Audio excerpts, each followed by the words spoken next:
할렐루야, 반갑습니다. 오늘은 9월 27일 매일 아침 묵상입니다. 오늘 본문에서는 다윗이 하나님의 법궤를 예루살렘으로 가지고 오는 내용이 담겨져 있는데요. 그 과정에서 큰 사고가 발생합니다. 우사가 그만 하나님의 법궤에 손을 댔다가 죽게 되죠. 이 사건을 통해서 하나님께서는 다윗에게 분명히 경고하셨고, 다윗의 경고가 또한 하나님께서 우리에게 주시는 메시지가 되는 것입니다. 오늘 이 말씀을 통해서 하나님께서 우리에게 주시는 말씀을 같이 나누기를 원하는데, 오늘 본문 말씀은 사무엘하 6장 1절에서 11절 말씀입니다. 살아계신 하나님의 말씀입니다. 제6장. 다윗이 이스라엘에서 뽑은 무리 3만 명을 다시 모으고, 다윗이 일어나 자기와 함께 있는 모든 사람과 더불어 바알레 유다로 가서 거기서 하나님의 궤를 메어오려 하니, 그 궤는 그룹들 사이에 좌정하신 만군의 여호와의 이름으로 불리는 것이라. 그들이 하나님의 궤를 새 수레에 싣고 산에 있는 아비나답의 집에서 나오는데, 아비나답의 아들 우사와 아효가 그 새 수레를 모으니라. 그들이 산에 있는 아비나답의 집에서 하나님의 궤를 싣고 나올 때에 아효는 궤 앞에서 가고, 다윗과 이스라엘 온 족속은 잣나무로 만든 여러 가지 악기와 수금과 비파와 소고와 양금과 제금으로 여호와 앞에서 연주하더라. 그들이 나곤의 타작마당에 이르러서는 소들이 뛰므로 우사가 손을 들어 하나님의 궤를 붙들었더니, 여호와 하나님이 우사가 잘못함으로 말미암아 진노하사 그를 그곳에서 치시니, 그가 거기 하나님의 궤 곁에서 죽으니라. 여호와께서 우사를 치심으로 다윗이 분하여 그곳을 베레스 우사라 부르니, 그 이름이 오늘까지 이르니라. 다윗이 그날에 여호와를 두려워하여 이르되, 여호와의 궤가 어찌 내게로 오리오? 하고 다윗이 여호와의 궤를 옮겨 다윗성 자기에게로 메어가기를 즐겨하지 아니하고 가드 사람 오벳에돔의 집으로 메어간지라. 여호와의 궤가 가드 사람 오벳에돔의 집에 석 달을 있었는데, 여호와께서 오벳에돔과 그의 온 집에 복을 주시니라. 여러분이 여러분의 삶 가운데에서 혹시 큰 실수를 하신 적이 있으신가요? 특별히 여러분의 삶의 모든 일들이 잘 되어져 가고 승승장구해져 갈 때 여러분은 큰 실수를 범하신 적이 혹시 있으신가요? 오늘 본문에서 다윗은 그런 실수를 합니다. 특별히 다윗의 모든 일들이 잘 되어 갈 때, 그가 승승장구할 때에 큰 실수를 범하게 되는데요. 어떤 일이 일어났습니까?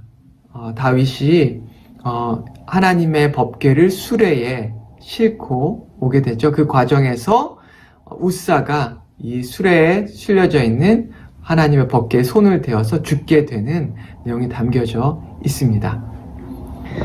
다윗에게 있어서 왜 이런 일이 일어났을까요? 그리고 이것은 분명한 하나님의 경고였습니다. 다윗은 이것을 하나님의 경고로 받아들였고, 그리고 하나님의 뜻을 발견하게 됩니다. 오늘 이 과정 가운데에서 우리에게도 주시는 분명한 메시지가 있죠.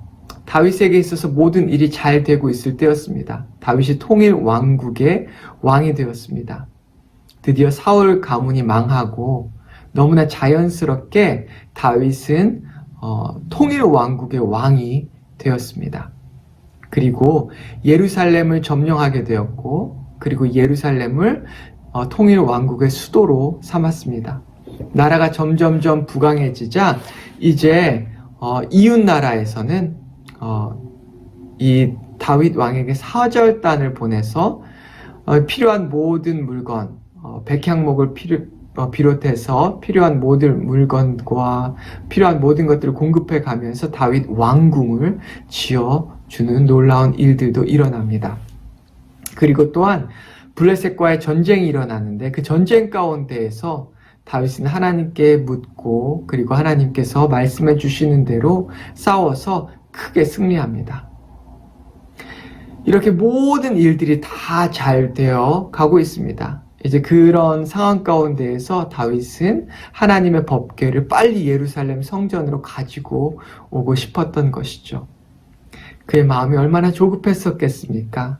모든 일들이 더 잘 되게 하고 싶어 했을 것은 분명한 것입니다. 제가 오늘 말씀을 묵상하면서 한 가지 좀 의아한 점이 있었습니다. 이것은 다윗이 평소와는 다르게 하나님께 묻고 있는 장면이 오늘 본문에 빠져 있다는 것이었어요. 블레셋이 침공했을 때에 다윗은 분명히 하나님께 물어봤습니다.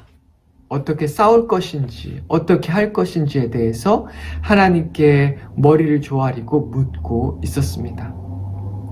이전에도 다윗은 항상 하나님께 먼저 물었습니다. 그리고 하나님께서 말씀해 주시는 대로 행했던 사람입니다. 그런데 오늘 본문에서는 이상하게 하나님께 묻고 구하고 그리고 순종하는 장면이 모두 빠져 있습니다.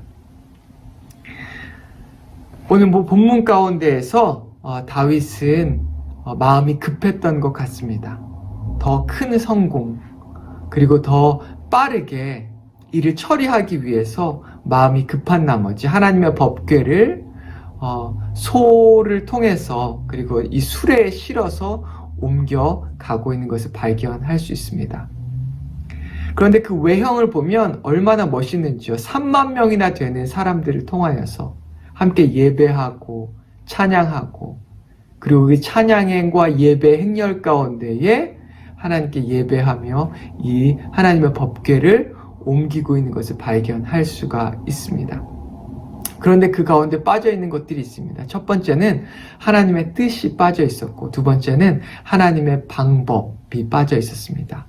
하나님의 말씀을 하나님의 법궤를 옮길 때에 분명히 다윗은 먼저 하나님의 뜻을 물어봐야 했었을 것입니다. 그리고 두 번째는 그 하나님의 법궤를 옮길 때에 하나님의 방법대로 하나님께서 분명히 말씀 가운데 명시하신 그 말씀대로 옮겨야 했던 것이죠. 하나님께서는 출애굽기 37장 5절과 민수기 7장 9절에 분명하게 고앗 자손이 궤를 어깨에 메고 옮겨가도록 명시하셨습니다. 하지만 다윗은 마음이 급한 나머지 이 소가 끄는 수레에 하나님의 법궤를 두고 그리고 옮겨가게 했습니다. 그것은 아마 조금 더 쉽고 편하게 하나님의 궤를 옮길 수 있었기에 그렇게 했었을 것입니다. 그리고 3만 명이나 되는 사람이 찬양하고 예배하는 그 가운데 박수와 갈채 가운데에서 이 궤를 옮기기에 더 편안한 방법이기에 아마 그 방법을 택했을 수도 있을 것입니다. 하지만 우리가 알아야 할 것은 그것은 하나님의 뜻이 아니었다고 하는 것입니다. 그리고 하나님의 방법이 아니었다고 하는 것이죠. 여러분, 하나님의 성경을 읽어보면 사울을 보십시오. 사울이 왜 어떻게 하다가 하나님께 버림받았습니까?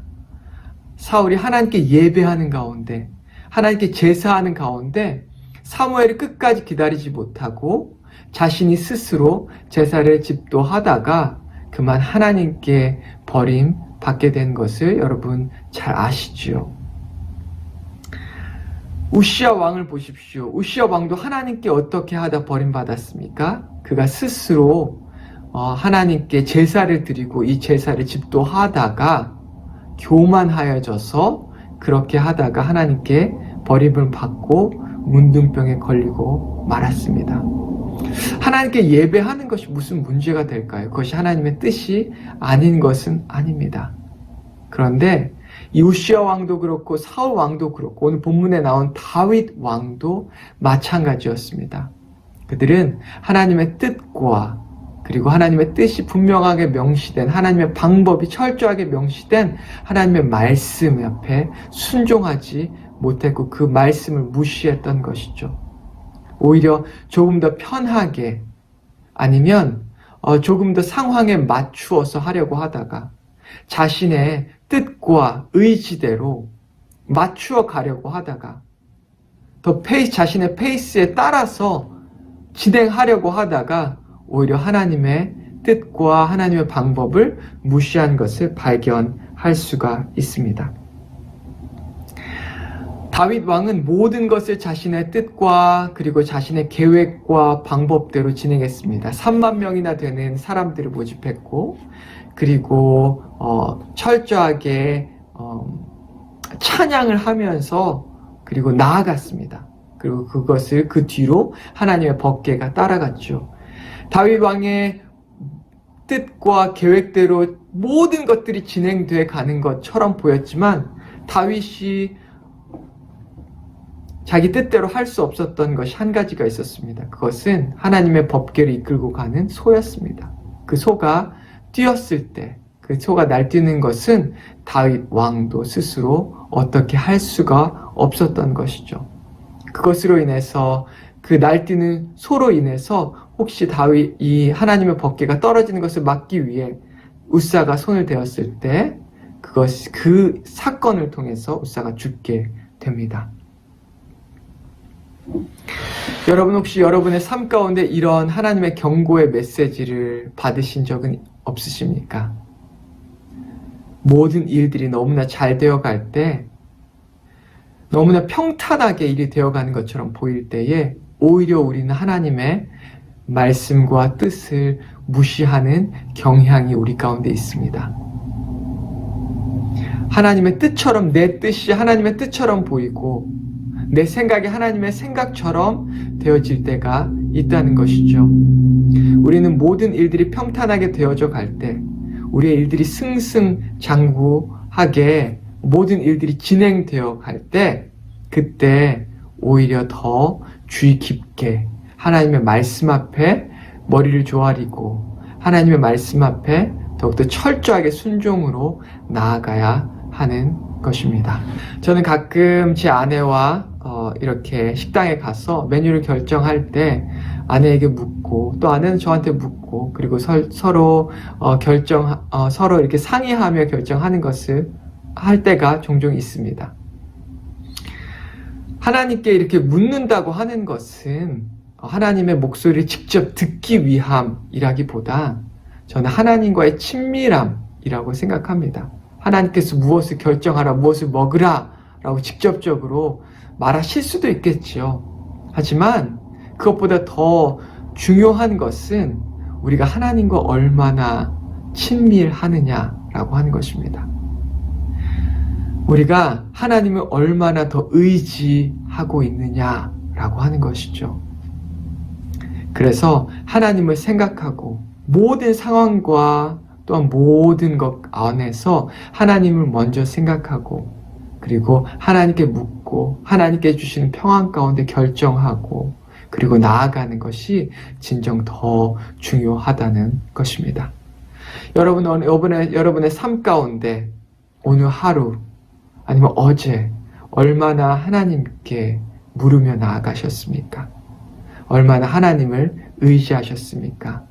얼마나 하나님의 목소리를 들으셨고 그리고 하나님의 말씀 가운데 주시는 하나님의 음성 앞에 순종하셨습니까? 우리의 삶 가운데 이렇게 하나님 앞에 순종하며 하나님의 말씀 앞에 엎드리며 하나님께 묻고 또 묻고 나아가는 우리가 되기를 소원합니다. 같이 기도하겠습니다.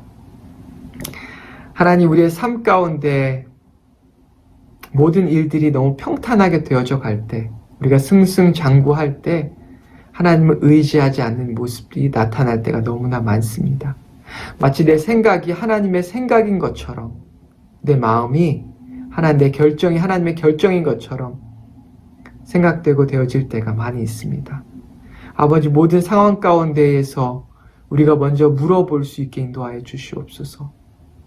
그것이 하나님의 뜻인지, 그것이 하나님의 방법인지, 그것이 정말 하나님께서 원하시는 것인지를 우리가 먼저 묻고 나아갈 수 있게 인도하여 주시옵소서.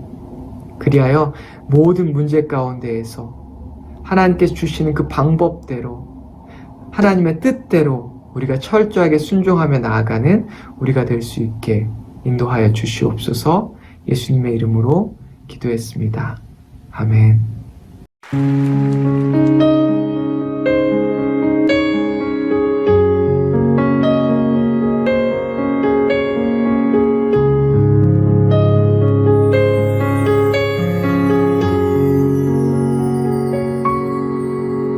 성령이여 우리를 예수께로 예수여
우리 함께 같이 고백하겠습니다. 성령이여 성령이여 우리를 예수께로 예수여 우리를 아버지께로 아버지 우리를 예수께로 예수여 우리를 성령께로 성령이여 성령이여 우리를 예수께로 예수여 우리를 아버지께로 아버지 우리를 예수께로 예수여 우리를 한 번 더 고백하겠습니다. 성령이여 성령이여